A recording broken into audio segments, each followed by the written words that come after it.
ওই মুনি ঋষিরা বলেছিলেন, ভগবান তোমাকে আমরা যেন একদিন প্রতিরূপ যেন পেতে পারি। বলেছিলেন তথাস্তু, তোমাদের মনোবাঞ্ছা পূর্ণ করে ওই শারদীয় পূর্ণিমায় নিধুবন। আজকে শারদীয় পূর্ণিমায় নিধুবনে ভগবান না শারদী আজকে নিধুবনে আজ কি হলেন বাবা পিতারা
শারদ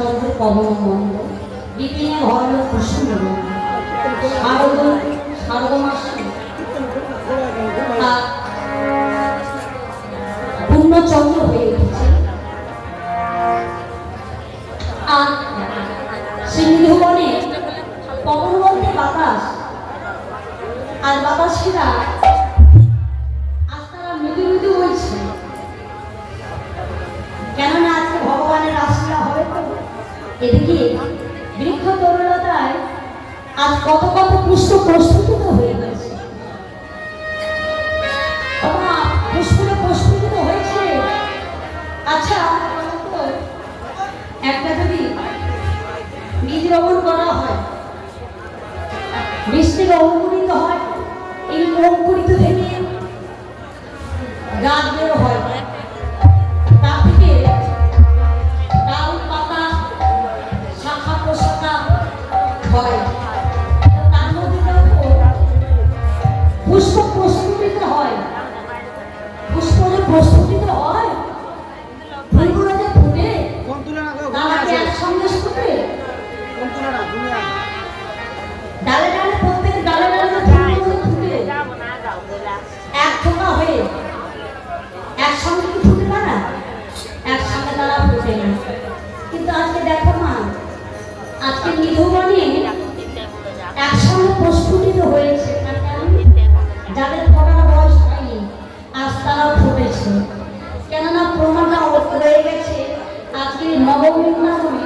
কেননা দেখো আমরা বড়রা দিয়ে আছি, এই যে ছোট ছোট বাচ্চা ছেলে মেয়েরা যেখানে সেখানে বসে আছে, রাত্রি জেগে আছে, মা তাদের তেমন ভোগনের সময় না, তাদের তেমন ভোগনের সময় এতটুকু বাচ্চা রাত্রি জেগে বসে পাগল নাকি?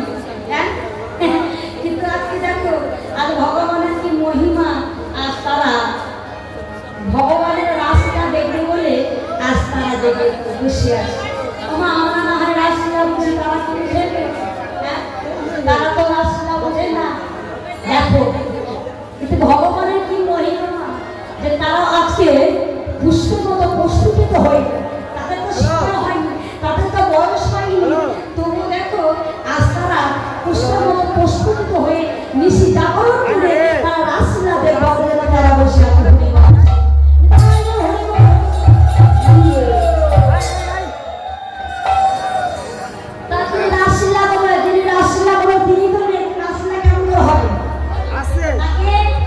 ভগবান শ্রীকৃষ্ণ তিনি আছেন কোথায়?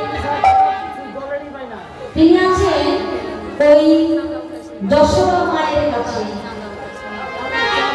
রাসনাগরে ভক্ত কথা দিয়েছিল, ঘুমাতে আর পারছে না, মায়ের করে ছটপট ছটপট করছে। তোমা কোন সন্তান যদি না ঘুমায়, কোনো মাকে ঘুমাতে পারে? ঘুমাতে পারে না। তো গোপাল বলছে এরকম তুই ঘুমাচ্ছি, ঘুমাতে না? সারাদিন তো শুধু গালিয়ে মানুষ, শুধু দুষ্টুমি করে মানুষ। হ্যাঁ, এই রাত্রে বাবা আমাকে একটু সাথে তো ঘুমাতে দিবি না, বাবা একটু ঘুমা না, আমাকে একটু সাথে তো ঘুমাতে। গোপাল বললে মা ঘুমাবার কেমন করে বলো, তুমি তো প্রতিদিন গান শুনে অভ্যাস করে দিয়েছো, গান না শুনে আমার ঘুম আসে। গোপাল তুই তাহলে গান শুনবি? বলে হ্যাঁ। আচ্ছা ঘুমাবি তো? হ্যাঁ। আমার দেখবে অনেক অনেক বাচ্চা মেয়েরা আছে, বাচ্চা ছেলেরা আছে, গান না শুনলে আবার ঘুমাবে না। মায়েরা কি করে জানো তো, ছোট ছোট বাচ্চা ছেলেমেয়েরা যারা তাদের গান শুনে অভ্যাস, যাদের হয়তো ওই মায়ের কোলে থেকে ঘুমায়, কি করে ওই কোলে নিয়ে বুকের মধ্যে রেখে দিয়ে পিঠে খাবার দেয়, খাবার দিয়ে দিয়ে দিয়ে দিয়ে ঘুম হালকা করে গুনগুনিয়ে গান শোনাবে, খাবার দিয়ে আস্তে আস্তে দিয়ে ঘুম পাড়াবে। তারপর গোপালকে আর দর্শপতি মা আমার কি করছেন, কোলে নিয়ে গান শোনাচ্ছেন কেমন করে, ওই আমার গোপাল ঘুমা আমার জাদু ঘুমালে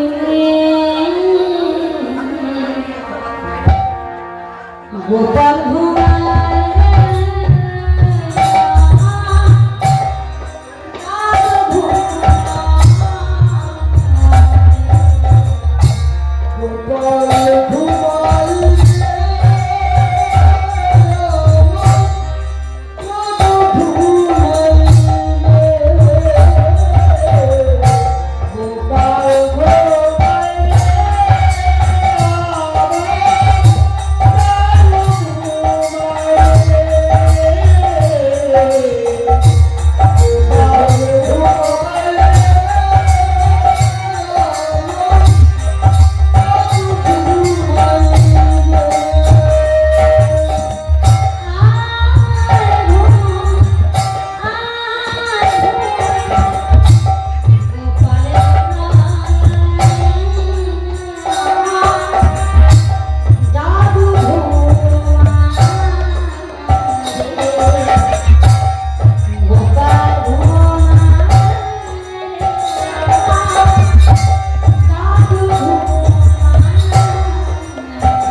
ভবনের চন্দ্র উদয় হয়ে আজ পূর্ণচন্দ্র হয়ে আজ ভবনের চাঁদ গোপালের চাঁদ বদনে কিরণ করে বলে হে ভগবান গোবিন্দ যাবে গোবিন্দ যাবে আজ দেখো আজ বড় আশা করে আমরা আজ পূর্ণচন্দ্র হয়ে উঠেছি আজ রাশিয়া দর্শন করবো বলে একবার তুমি যাও না এত সব হয়েছে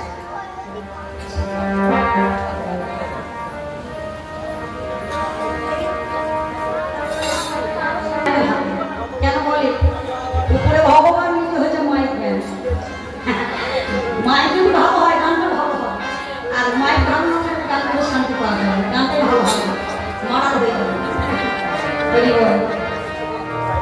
হরে কৃষ্ণ এদিকে যেই ভগবানের চাঁদ করেছেন ভগবানের বদলে চাঁদের কারণে ভগবান আমার ঘুম ভেঙে যায় যেই গোপালের ঘুম ভেঙে গেলে অমনি গোপাল আমার চমকে উঠবে এটি আমি কথা দিয়েছিলাম গোবিন্দের রাস্তা করবো বলে গোবিন্দের বড় বাঞ্ছা পূর্ণ করবো যেহেতু আমি মায়ের লাভ চিন্তা করলে উপায়টা কেমন করে করা যায় রাস্তা করতে হবে আজকে বিধবা নেই তো কেমন করে করবো উপায় আছে একমাত্র উপায় করে দিতে পারবে নাকি পূর্ণমাসী যোগমায়া তিনি হলেন লীলা সহায় করেন নাকি পূর্ণমাসী যোগমায়া মহামায়া আমাদের মা দুর্গা মা দুর্গা ছিলেন বৃন্দাবনের লীলা সহায়কারী আর যাদের কাছে যে মনোবাঞ্ছা বাসনা আর সে মায়ের কাছে প্রত্যেকে জানাবে আর গোপাল বাবা কি বলেন ভগবান হয়ে আর মায়ের কাছে আর স্মরণ করছেন কেমন করে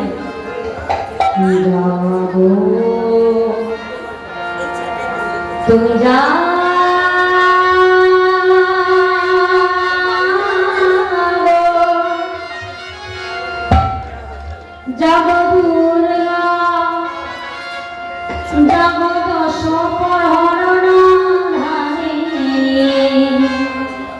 অভয় শক্তি তুমি বড় প্রদায়ী তুমি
বাজিল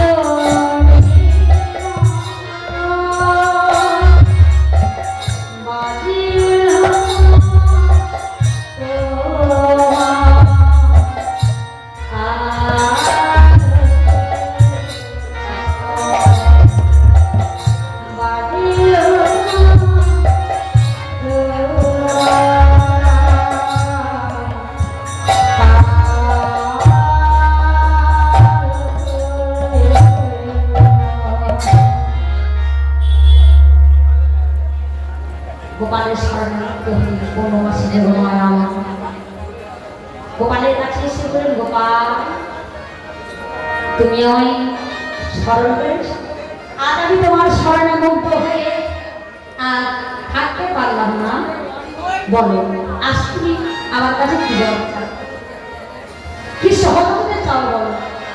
বলেন মা আমি না রাসলা বলে গোবিন্দের কথা দিয়েছি, কিন্তু আমি যেতে পারছি না, কেন জানো আমি মায়ের কোলে আবদ্ধ হয়ে আছি। বলে গোপাল চিন্তা করো না, আমি তোমার মায়ের কোলে না, আমি তোমার রূপ ধরে তোমার মায়ের কাছে থাকছি, তুমি চলে যাও। বনবাসী দেবমায়া গোবিন্দ রূপ ধারণ করে গোপালের রূপ ধারণ করে মায়ের কাছে সরিয়ে গিয়ে আর গোপাল মা চলে গেলেন সেই নিধুবন। নিধুবনে প্রবেশ করে সারা নিধুবন দর্শন করছে, আর দর্শন করছে গোবিন্দ নিধুবনে গিয়ে। বাহারত রাতি ওই ছনা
গোবিন্দ এদিকে মুরলিতে বাজছে তোমা, তবে একটা কাম আজকে পঞ্চম তালে বাজছে বাজছে কেন কুলবতী চিত্তটা হরণ করার জন্য। দেখো মায়েরা গোবিন্দের সেবা সেবা প্রত্যেকের তো বাজে, আপনার আমার প্রত্যেকের বাজে, কারণ থাকবে যার যখন সময় হবে, যখন গোবিন্দের বার্ষিকা বেঁধে যাবে, আমাদের সকলকে এই পৃথিবীর মায়া ত্যাগ করে আত্মীয় স্বজন পরিবার সংসার ত্যাগ করে ভগবানের কাছে যেতে হবে। প্রত্যেকে যেতে হবে, কেউ যাবে আগে, কেউ যাবে পরে, কেউ যাবে 5 বছর পরে, কেউ যাবে 10 বছর পরে, কেউ যাবে 50 বছর পরে, কেউ যাবে 70 বছর পরে। কিন্তু কেউ কখন যাবো তা কেউ বলতে পারবো না। যাবো আসার দিনে আমরা বলতে নেই, আমার দিনটাকে মনে রেখেছি কোন দিন আমরা এসেছি, কিন্তু যাওয়ার দিনটা আমরা কেউ বলতে পারবো না যে কোন দিন আমরা যেতে পারি। সে যাওয়ার দিনটা ভগবানের কাছে লেখা আছে, বিধি বিধানে লিখে রেখেছে। যার যখন যাওয়ার সময় হবে ভগবান ওই বাসিটা মাকে ডেকে নেবে, আমরা এই সর্বস্ব মায়াকে ত্যাগ করে চলে যাব। তো আজকে বৃন্দাবনে ওই ব্রজগোপীরা মন্ডাকে হরণ করার ভগবান শ্রীকৃষ্ণ বাসিটা বানিয়েছে। কোন গোপী স্বামী সেবা দিচ্ছিল, স্বামী সেবা দিতে দিতে যখন বাসিটা বেরিয়ে গেছে, স্বামী সেবা ত্যাগ করে দিয়ে ও চলে যায় বাসিটা মানে। আর কোন গোপীর সন্তানকে সেবা দিচ্ছিলে, যে সন্তানকে সেবা দেয় বাসিটা বেড়ে গেছে, সন্তানের সেবা সে ছেড়ে দিয়ে চলে গেলেন ওই ভগবানের কাছে। আর ছোট শিশুকে কোলে নিয়ে স্তন পান করাচ্ছিলে, যে বাসিটা বেড়ে গেছে মা, ওই ছোট শিশুটার কথা ভুলে গেছে, ওই ছোট শিশুটাকে মাটিতে রেখে দিয়ে ভগবানের কাছে চলে গেছে। এইভাবে প্রত্যেক গোপীরা আজ তারা চলেছে। শুনত শুনত গোপী প্রেম হয়ে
চলে যাচ্ছে ভগবান শ্রীকৃষ্ণের কাছে।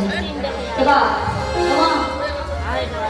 অনেক গোপীরা রাসলীলা করবে বলে, আচ্ছা মায়েরা একটা কথা বলি, কে যখন মেলা যায়, দুর্গা পূজায় যখন আমরা ঘুরি, দুর্গা পূজায় যখন আমরা ঘোরার আগে বাড়ি থেকে বের হওয়ার আগে ভালো করে সাজগোজ করি না? হ্যাঁ, প্রত্যেকে আমরা ভালো করে সেজে গুজে নিই, তারপরে যাই। তো এইদিকে গোপীরা ভগবানের সাথে রাসলীলা করবে, তো আস্তারা ভালো করে শাস্তি। তো কে কেমন করে শাস্তি দেয়? এক গোপী নয়নে কাঁদে পড়ছিলেন, একটা নয়নে কাঁদে পড়ছিলেন, বাসি হয়ে গেছে, আর একটা নয়নে কাঁদে পড়ে ভুলে গেছে বাসিটার শব্দ পেয়ে। আর একটা গোপী চরণে আলতা করছিলেন, আর একটা নয়নে আলতা করতে যাবে কি বাসিটা বেড়ে গেছে, ভুলে গেছে আলতা করা কথা, চলে গেছে। আর এক গোপী কি করছিলেন, এক কন্যা কুণ্ডল করছিলেন, আর কন্যা কুণ্ডল করে কানে কানে করবে কি গো, বাসি বেড়ে গেছে, আলতা কানে কানে করা কথা ভুলে গেছে, চলে যায়। এবার প্রত্যেক গোপীরা করে শাস্ত্রে অর্ধ সেজে তারা চলে যাচ্ছে। বিছড়ে যখন নিজে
না কি হলো বিপিনী মিলন গোপনারী